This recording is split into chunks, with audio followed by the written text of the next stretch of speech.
ओम शांति। 12 अक्टूबर। बाबा आज एक बड़ी रमणीक हंसी खुशी की बात सुना रहे हैं। तुम तैराक हो। बाबा तुम्हें तैरना सिखाते हैं। तैराके कहाँ ले जाते हैं? सीधा घर में। इस पर चर्चा की है। बाबा कह रहे देखो मैं तुम्हें पढ़ाने आया हूँ। सृष्टि के आदि मध्य अंत का ज्ञान दे रहा हूँ। तुम भगवान के स्टूडेंट हो। दुनिया में कोई आईएएस करते हैं तो बड़ा एग्जाम पास करते हैं। तुम भी अब इस पढ़ाई से बड़ा एग्जाम पास करके विश्व की राजाई ले लेते हो। मैं तुम्हारा ओबीडिएंट टीचर भी हूँ, ओबीडिएंट फादर भी हूँ, ओबीडिएंट सदगुरु भी हूँ। बाबा देखो कितना निरहंकारी है। कहते मैं तुमसे पाँव नहीं पढ़वाता। गुरुओं के तो लोग पाँव पढ़ते हैं, माँ बाप के भी बच्चे पाँव पढ़ते हैं, लेकिन मेरे को तो चरण है ही नहीं। मैं तो निराकार हूँ और मैं तो तुम्हें अपने से भी ऊंचा बनाता हूँ। तुम बच्चे मेरे मददगार बनते हो। तुम मुझे मदद करते हो। तुम इस संसार का उद्धार करते हो। तुम मेरे मददगार न बनो तो मैं अकेला क्या करूं? बाबा देखो कितना चढ़ा रहा अपने बच्चों को। भगवान अपनी शिव शक्ति सेना को स्वमान दे रहा है। और तुम मेरे मददगार बनते हो तो मैं तुम्हें ऐसा बना देता हूँ कि तुम्हें किसी की भी मदद लेने की जरूरत न पड़े, किसी की भी राय लेने की जरूरत न पड़े। तुम संपन्न शक्तिशाली राजा बन जाते हो। तो बाबा बहुत अच्छी तरह हम सभी को पढ़ाई पर ध्यान दिला रहे हैं, तैरना सिखा रहे हैं। तुम परम धाम की ओर तैरने लगते हो। वो तो लोग ऊपर जाते हैं तो गिनती करते इतने माइल ऊपर गए। तुम्हारा तो अनलिमिटेड है, गिनती नहीं हो सकती। परम धाम जहाँ जाने के लिए मनुष्य भक्ति करते आए, जप तप करते आए, लेकिन कोई लायक ही नहीं बना, इसलिए कोई घर पहुंच नहीं सका। कोई सोचते रहे हम ज्योति में जाकर लीन हो जाएं, ब्रह्मलीन हो जाएं। कोई सोचते रहे हम मुक्त हो जाएं, सदा के लिए मोक्ष को प्राप्त कर लें। घर से आए थे तो घर को याद करते हैं, पर घर का रास्ता नहीं पता, इसलिए कोई वहां जा नहीं सका।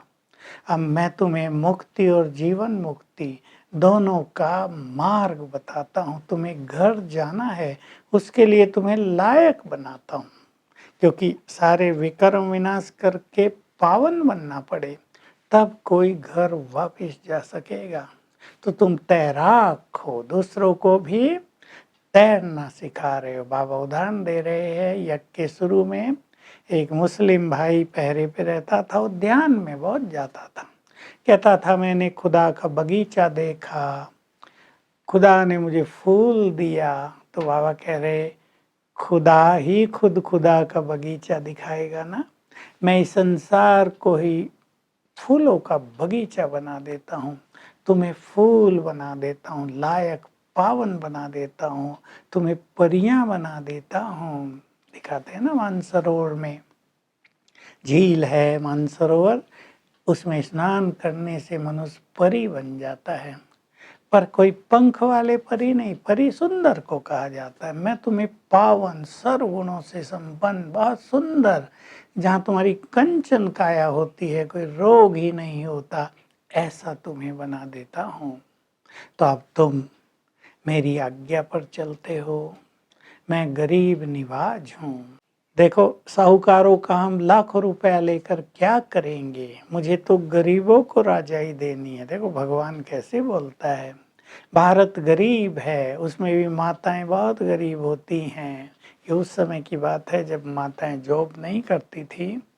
तो मैं माताओं को आकर राजाई देता हूँ, उन्हें राजयोग सिखाता हूँ, वे मेरी मददगार बनती हैं। तो बाबा हम सबको आत्मा का ज्ञान भी दे रहे हैं। आत्मा कितनी छोटी है, शरीर से पार्ट बजाती है, शरीर कितना बड़ा है। आत्मा में ही 84 जन्मों का पार्ट भरा हुआ है। संसार में एक भी मनुष्य नहीं है जो ये जानता हो कि आत्मा कैसे 84 का चक्र लगाती है, ऊपर से नीचे कैसे उतरती है, और कोई घर जा नहीं सका क्योंकि सब में पार्ट भरा हुआ। जब तक पार्ट पूरा ना हो कोई घर जा ही नहीं सकता। जब तक ये संसार का ड्रामा चल रहा है, परम धाम से आत्माएं आ रही हैं, जाने का मार्ग बंद है। जब सब आ जाते हैं तब मैं आता हूँ और सबको ले जाता हूँ। सब झुंड की तरह ऊपर चले जाते हैं। हो सकता है बहुतों को साक्षात्कार भी हो, जब आत्माएं ऊपर जा रही हैं उन्हें साक्षात्कार होगा। कैसे आत्माएं देह छोड़कर सब अपने धाम की ओर उठते हुए जा रही हैं। तो बाबा हम सभी को रजाई देने आया है। कहता है, बच्चे तुम बहादुर हो, तुम्हारी माया से युद्ध है, काम को जीतोगे तो तुम्हें रजाई मिलेगी। लेकिन कई बच्चे हार खा लेते हैं। लड़ाई में भी या कुश्ती में या बॉक्सिंग में भी कोई हारता है तो उसका मुंह पीला हो जाता है, जीतता है तो वाह वाह होती है। यहाँ भी माया के इस युद्ध में जो काम वासना से युद्ध है, इसमें जो जीतता है वो जगत जीत बनता है। हारने वालों का मुंह पीला हो जाता है, यानी सारी कमाई नष्ट हो जाती है। फिर भी बाबा उमंग दिलाते हैं, बच्चे बहादुर बनो, फिर से इस माया को जीतो, विजयी बनो, तुम्हारी विजय अवश्य होगी। हिम्मत ना हारो, ज्ञान और योग के मार्ग पर बहुत अच्छी तरह चलते रहो, मेरी आज्ञा का पालन करते रहो, तुम मेरे मददगार बने हो। बाबा आज बार बार ये कह रहा है, तुम बच्चे मेरे मददगार बने हो। वरदान है, 3 बातों की स्मृति सदा रखो तो तुम विजयी बन जाओगे। 3 बातें हैं, आत्मा की स्मृति, परमात्मा की स्मृति और ड्रामा के ज्ञान की स्मृति। जैसे एक बीज से 2 पत्ते निकलते हैं, तो शिव बाबा सृष्टि का बीज, ज्ञान का सागर, ज्ञान का बीज और आत्मा का ज्ञान दिया, सृष्टि ड्रामा का ज्ञान दिया। इन तीनों की स्मृति से हम विजयी बन जाएंगे।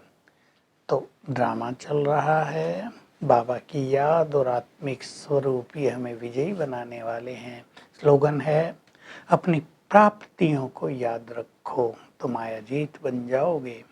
तो आज सारा दिन हम संकल्प रखेंगे, हमारा कितना बड़ा भाग्य है, हम भगवान के मददगार बने हैं। लोग तो भगवान से मदद मांगते हैं ना, और हम तैर कर परम धाम जाएंगे। मैं आत्मा इस देह से निकली और पहुंची परम धाम, अपने बाबा के पास वापिस आ गई तो स्वर्ग में आ गई। फिर मैं आत्मा चली अपने परम धाम, नीचे उतरी तो स्वर्ग में देवता बन गई। ये अभ्यास करेंगे। Om Shanti. To watch Peace of Mind channel videos on YouTube, subscribe us on youtube.com/tvpeaceofmind. Just a click for a peaceful life.